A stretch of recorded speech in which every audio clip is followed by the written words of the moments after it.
Good evening. It's a big, big day here in Missouri in the fight for gun rights.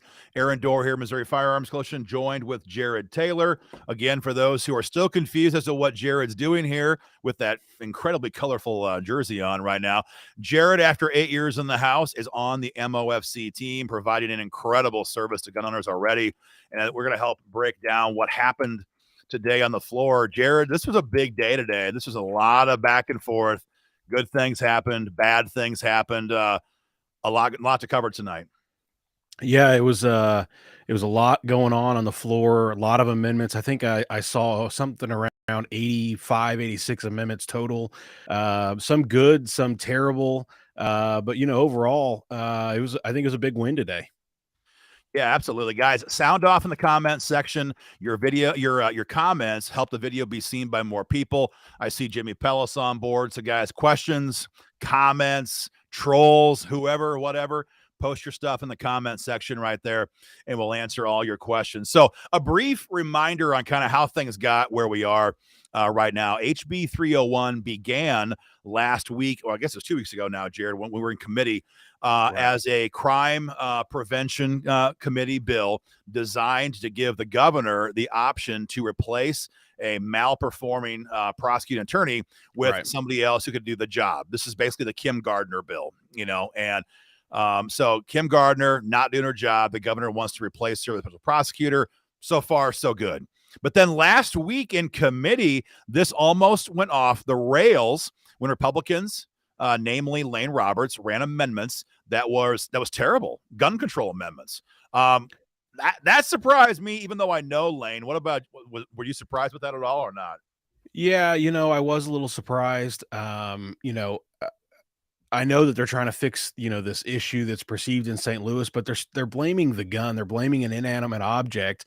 And so the original bill basically said that it was against the law for anyone under the age of 18, and it didn't matter. It didn't specify handgun. It said any gun under the age of 18 would be a reason. It's not a prohibited possessor, but it would be unlawful possession of a firearm.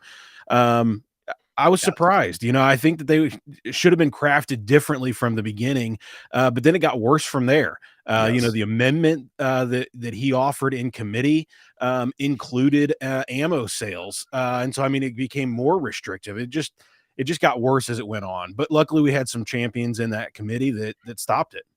Yeah, exactly. I think, guys, this is the whole point of this video tonight, is that this all was stopped. And the great news we're about to discuss, what happened tonight, is because of the members of the Missouri Firearms Coalition and the good people that we have elected in office right now here in Missouri. If we lose either one of those, this is not going to work long term. Our gun rights will be in trouble. So it began as a gun control bill with the amendment last week.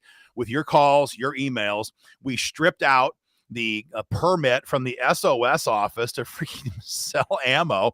And we also removed the age restriction crap, and the bill passed out of committee clean. Now, today, HB 301 went on the floor for its perfection vote. There was a multi-hour long debate. And Jared, you were calling me around noon saying, hey, man, there's already dozens of amendments on this bill, and Right. we have efforts to gut SAPA. We have red flag gun seizures. We have more bills to raise the age limit on when you can possess a firearm. And it was going from kind of bad to worse there today for a couple of hours. The Democrats aren't stupid. Any chance they get to move gun control, they're going to take it. And they tried Right. that today. Yeah, well, they saw it in committee. They saw that the Republicans were in favor of moving gun control, and so they thought, well, shoot, if they're going to do it, let's add on. We had Democrat Donna Behringer added back the amendment that was defeated in Yeah. committee that Lane had on the original bill. There were several attempts from the Democrats to add gun control. So the good news is that the main amendment that was offered about having to be 18 or above to possess a firearm, that amendment was struck down. Now, some people, Right. media, lawmakers, and others were pinging me all day today saying, why are you guys upset with an amendment that simply says that you have to be a minimum age of 18 years of age to possess a firearm on public property? Jared, there are gun rights organizations, not so much here because we're it for Missourians, but there are gun rights orgs across the country who like to play defense, and they would have been like, "Oh, we don't oppose this." But our position has always been very simple. We do not support language that demonizes the mere possession of a firearm. Right. We want to see criminals go to prison, but merely possessing a firearm should not be a criminal offense. And so we're very pleased that amendment went down the drain. But Jared, this was part of your play, man. When the Democrats can offer amendments and they're going to get them on the floor, well, that's a two-way street. And so, guys, a lot of you have been pinging us for the last month now, call and email and Facebook notes asking, what are we going to do about the pistol brace issue? A brief recap on this. The ATF has reclassified what a pistol brace is, and it's now considered a short-barreled rifle. And currently in Missouri code defers to the federal government's statutes on 4 areas: suppressors, short-barreled rifles, machine guns, and switchblade knives. And so, Jared, as you were saying, we have a problem here because Missouri's SAPA law will not protect us because Missouri code requires Missouri cops to enforce the federal law in these 4 areas. This has been a major problem. So, Jared, you wrote the amendment. Tell folks what we did and how and why this worked out so well. Yeah, we basically just stripped out the federal reference, and so we put into statute. So it's already defined in statute what a rifle is, what a short barrel rifle is, what a shotgun is, and so we just made it clear in Missouri statute that those that we're not going to follow federal law. If it is allowed under state law or federal law, then it's allowed in Missouri. And so that way it refers back to our code and what we can and can't do. And so in Missouri, the statute reads that a rifle is a weapon that's shoulder fired or shoulder mounted weapon. And so that's our way to make sure that we continue using pistol braces, because pistol brace is not a shoulder mounted or shoulder fired weapon. And so we just made that clear in Missouri statute, and so now Missouri law enforcement will not enforce that come May 30th. We're not going to make felons out of law-abiding citizens in Missouri who bought a piece of plastic that was legal 6 months ago, and now we're making them felons just because of redefinition of ATF. That's ridiculous. And so we want to make sure that was clear in Missouri. And, guys, I just want to recap that. We severed the tie between federal law, federal ATF statute and the code here in Missouri, so that any future attempts by the White House to redefine these items, because as of today, any redefinition of these terms, if Joe Biden ever tries to redefine an AR-15 as a machine gun, and they might try that someday, Missouri cops would have to enforce that as the law reads today. What we did by severing that tie for once and for all, we have stopped any future ability by the DOJ, ATF, Joe Biden to redefine what these items mean. This is huge. And frankly, as we found out, Jared, over the last couple of weeks now, there are dozens of red states that have constantly tethered their state statute when it comes to prohibited items to federal code. I think what's happened here today, again, as is so often the case, I believe Missouri is leading the path again and showing the rest of these red states, this is how you deal with this federal freaking tyrant. You cut out the code that allows the feds to order around our cops here in Missouri. So again, to be clear, these items remain illegal as they were before, but now there's no future blood loss at the hands of the DOJ. And more importantly, for the tens of thousands of Missourians who own a pistol brace, Missouri cops will not be coming to your door. Now, we're not done yet. Just to be clear, we passed, this is the House perfection, so we don't get too far ahead of ourselves. But when this becomes law, Missourians are protected via SAPA from this issue. Jared, I would have enjoyed if you had been on the floor leading this fight today, because, well, you've been the guy for a hell of a long time. You weren't the one there today because you're out of office, but Ben Baker stepped up in a major, major way for gun owners today in Missouri. Yeah, he did phenomenal on the bill. He got the amendment drafted as an amendment to the bill, filed it, and took some of the arrows from the Dems. But you know what? He shot right back at the Democrats and owned them, and basically, destroyed their arguments on the floor and defended Second Amendment rights. I think a lot of the Democrats in the last minute or two of this debate uh, were realizing what he was doing. But Ben has got ice flowing through his veins and cool as a cucumber. And I mean, you wouldn't melt butter in that guy's mouth today in debate. So this was phenomenal. And we've already got the word out to a bunch of other states across the country tonight already with our national affiliate and showing them this is what you do to deal with this problem at the state level. So Ben Baker's amendment tonight, if this persists and becomes passes in the Senate and is signed by the governor, this will be the protection that we need here in Missouri to address the pistol brace issue. And, I want to pat you in the back for drafting this amendment, Jared. I want to pat Ben in the back for fighting this on the floor. But I want to also pat this organization on the back because it is all of you guys who are watching right now. It's Stephanie and Arthur and Mike and David and Jimmy Pellis and Leslie and Chris. It's this entire team that made this all happen because there's all kinds of national gun rights organizations who have their hand out here in Missouri asking you for money, and they're never here in Jeff City. And this entire play was quarterbacked by this team. It was rammed through by you guys, all you watching, and Ben Baker. I just cannot thank you guys enough for that.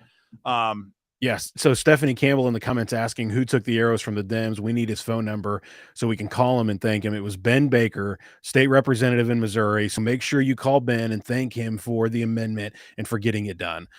He is the reason why our rights are going to be protected. Our Missouri cops are not going to enforce the pistol brace ban that the Biden administration just passed down through fiat. Assuming your senators help us get this done, guys, get it across the finish line and onto the governor's desk. We'll have a lot more for you on that. But there was other champions today as well on the floor. It's always, it comes down to your personality, Jared. And some people, they like the intellectual back and forth. They like to get down in the minutia. I myself, much more of a, a sledgehammer in my hand, kind of personality. And frankly, so were you.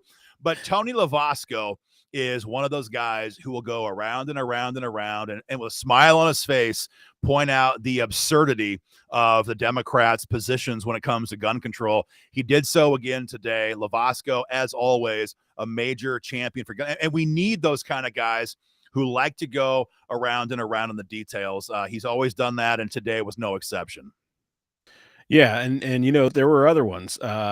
We had several that stepped up that did a great job of defending Second Amendment rights and stopping some of these Democrat amendments, like the bill or like that amendment from Donna Behringer that restricted the age limitation again. Had some great champions that stood up on the floor and stopped that from happening. Well, another one is Brian Seitz, and Brian's one of those guys, some guys like to preach, like to, really go at it. Again, we need those guys. We need the intellectual, approach. We need the thug approach. We need the Brian Seitz approach. I loved it on the floor. He kept getting up there. And he's like, I'm going to say it again for all my colleagues across the aisle. It's the Second Amendment. It shall, he'd pause, not pause, be infringed, And I mean, Seitz is just like relentless. He's a dog on a bone. We were talking all day today. He did a great job on the floor. And we just can't thank him enough. And I think the personality that appeals to me the most, though, I think today, Jared, probably Bill Hardwick. I've got a photograph here somewhere. Here's Bill. You have the guys who will get down to the details. You have the guys who will be cool, ice in their veins. You've got kind of the preacher mentality. And then you have that guy with that sneer on his face who will sit there and he's just like, he's just goading them on. And Bill Hardwick did that today for gun owners. Bill, led the fight in committee last week and gutted all that crap out of committee.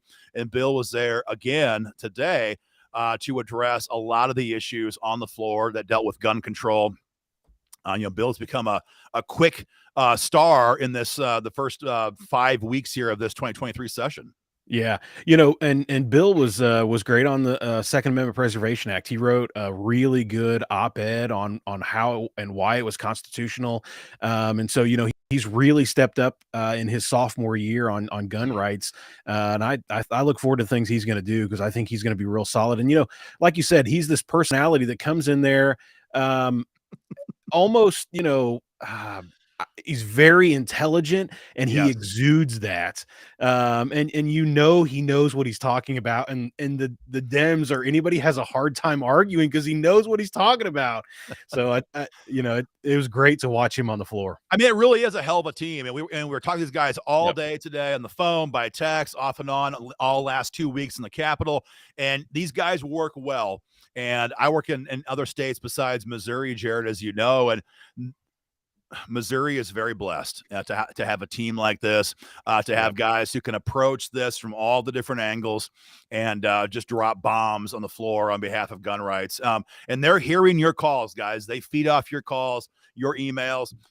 A lot of these guys had primaries last cycle by the Rhinos, and a lot of these guys had. I mean, like Lavasco had a two-way primary. The guy won by, I think it was like 70 votes, Right. because the Rhino moderates here in Jeff City know if they can get rid of these kind of guys, then guess what? They won't be there in 2023 to help fight to stop gun control. MOFC loves to get dirty AF in the primaries and route out and expose gun grabbing rhinos. We love doing that. Thank God you guys are there to help give us the support we need to do that. And that kind of stuff paid off today. It was mentioned on the floor. Way. They Yeah. mentioned it. The MOFC was mentioned on the floor that said, we've been getting phone calls and we've been called rhinos, and it's Oh, like, yeah. we know who you're talking about. Yeah. Lane Roberts. This is Lane Roberts, for those who don't know, the guy who tried to pass gun control here in Missouri, the guy who shockingly thinks he's going to run statewide for Secretary of State. We'll have more on that when the time comes.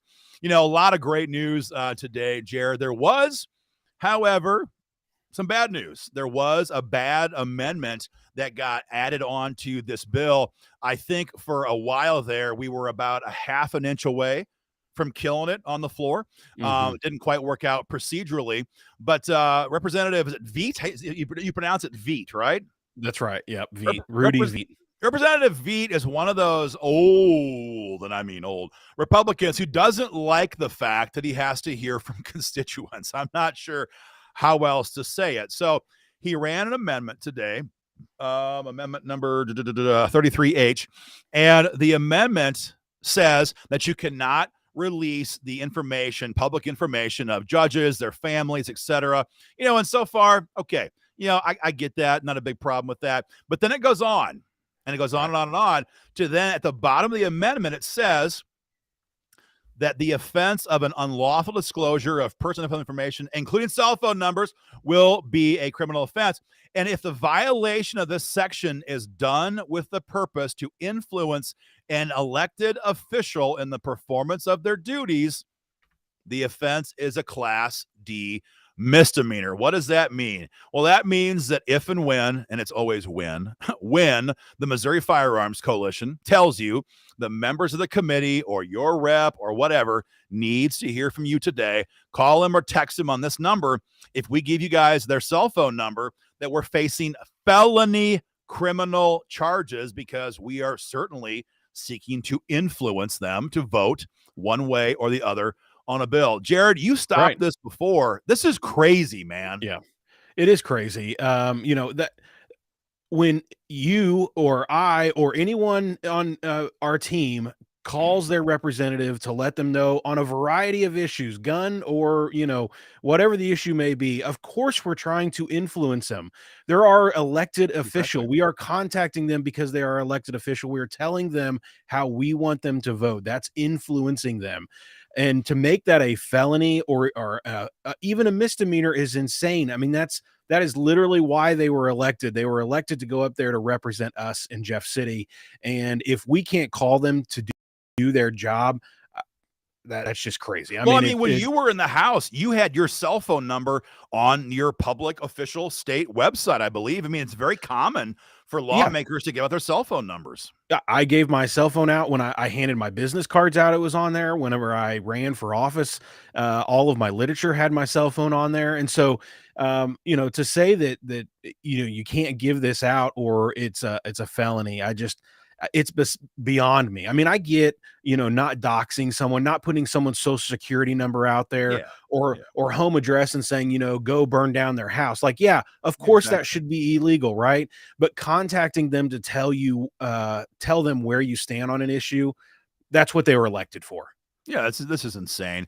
So, guys, that amendment did pass today. We got close to killing it. Didn't quite happen, and there's some backstory there. But either way, we've already begun a major program. We've talked with, I think, probably 10 senators today already about this. I expect a major addressment of this issue. Is that a word? Addressment of this It issue is now. when it comes to the Senate, and there will certainly be efforts made to address this at that time. We'll have more information for you guys at that time. And I wanted to mention this too. You did not hear about the pistol brace issue from MOFC today with an email. And there's a reason for that. This entire play has been quarterbacked and structured in such a way as to just slide it in as an amendment on a bill that we knew would be germane to the overall issue, which is what this was. And we did not think it would require tremendous outside pressure. And more to the point, we did not want every Bloomberg-backed psychopath here in Missouri to be on the warpath trying to kill this amendment. So this one was kept quiet for that reason. It worked out very well. We're very pleased with the outcome of this. But now that we're public with this, and now that everyone knows what this amendment does, both the good amendment and the bad amendment, that will change. And you'll have the opportunity now to contact your senator and tell them to vote yes on this bill going forward. We're not going to now we're loud and proud. Nothing to hide anymore about this. So, guys, major day, major victory for gun rights. Again, for those who are just getting new on here, we killed all of the gun control language today, as we did in the committee last week, Thursday. Ben Baker, Tony Lavasco, Brian Seitz, Bill Hardwick, all these guys stood very tall today for gun owners. If you know those guys, thank them. If you don't know those guys, get to know them. Follow them on social media. And these are the guys. There's 111, I think it is, Republicans right now in the House, Jared, in Jeff City. And, most of them vote the right way.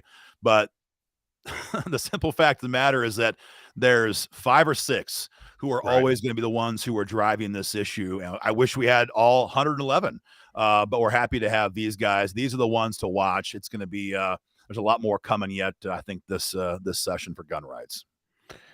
Yeah, definitely. Like you said, there's a handful that are really standing up strong for Second Amendment rights. You mentioned them, but Ben Baker has been a solid member, and I think he's a senior this year, and he's been out front on a lot of issues that I know is important to MOFC members, including Second Amendment issues. So Yeah. follow him, help him get the message out there.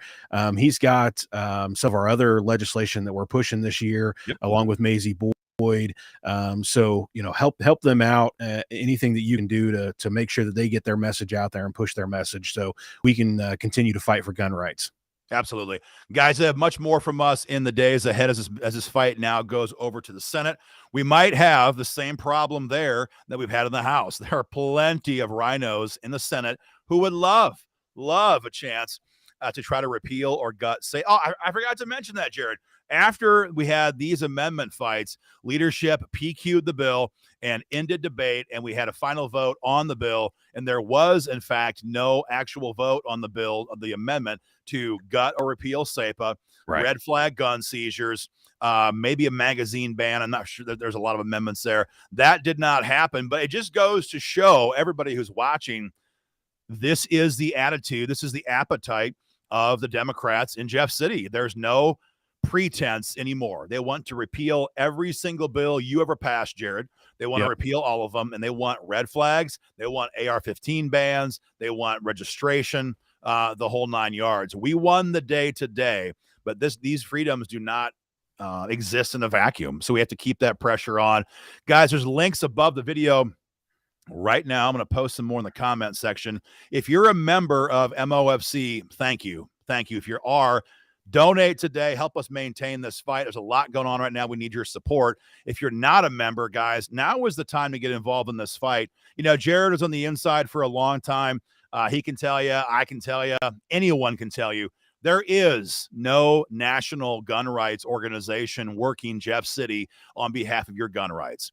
There is no gun rights organization other than ours who had a plan, mapped it out, and executed that plan to deal with the pistol brace issue. There is no gun rights organization out there at election time calling out rhino traders. If anything, we have national groups that protect rhino traders. And we only can do this, guys, with your support, your donations, your memberships. You know, Jared, there's a time, I think, I don't know, 10 years ago, 15 years ago, where being part of a national organization was like a badge of, it was part of your identity. It's part of who you were. It's part of what you were. But I think now we all know that these freedoms live and die in our state. And they're going to be protected and or defeated based on what we do here in Missouri at the local level. That's my thought. We can never, ever trust our freedom to a national outside organization. Yeah. Yeah, I mean, there are multiple national organizations, and I never saw them in the Capitol, and I was the gun guy. I was the one that handled the gun legislation. I Yes. had the big pieces of legislation.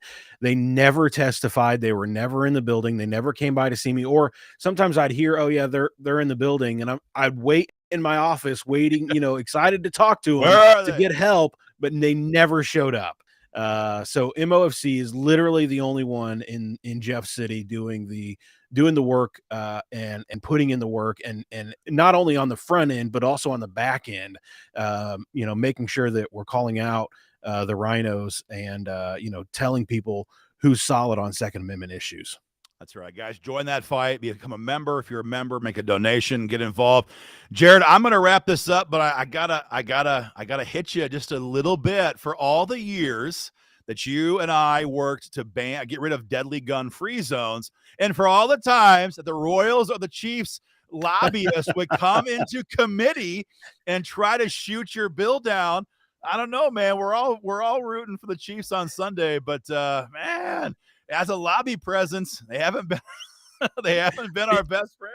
I will say this, to be fair, though, they are a private organization. So if Fair they want to do it enough. on private property, I think it should be up to the private property owner. Well, we agree on that. But man, those guys, they swing You're heavy. absolutely So, right. all right, But I'm guys, share our diehard. video, get involved in the fight, and we'll keep you guys informed. Take